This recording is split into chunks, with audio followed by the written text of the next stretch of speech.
Hello everyone, welcome back. In this video, I will show you how to buy Sundog meme coin on Tron Network. So as you can see that currently I'm on CoinMarketCap and I have opened Sundog's chart and it is looking something like this. You will be able to see the overview of its current price and it's up and down in one day. Now, in order to buy it, you need to click on the markets first, and here you will be able to see all of the platforms where you can easily purchase it. So if you want to purchase it on the centralized exchanges, you can use Gate.io, HTX, MEXE, BitGet, LBank, etc.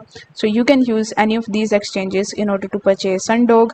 If you want to get it on the decentralized exchanges, then you can use Sunswap. So I'm going to show you how you can buy it on any of the exchanges. So let's say you want to buy it on BitGet. So you need to click on this option and then it will redirect you on the platform of BitGet, where you just have to simply log in into your account and go to the trade section. After that, you just have to simply use your USDT in order to purchase your Sundog.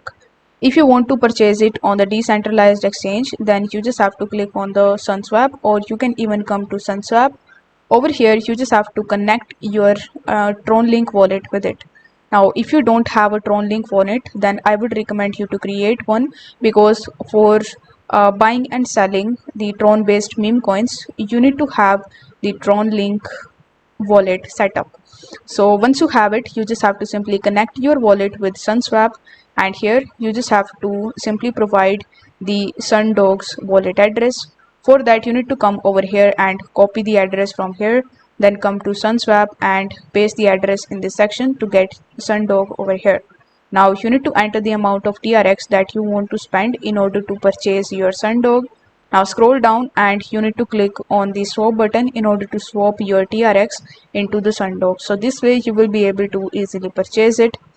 I hope this video was helpful, and if it was, then don't forget to like the video and subscribe to the channel. Thank you so much for watching.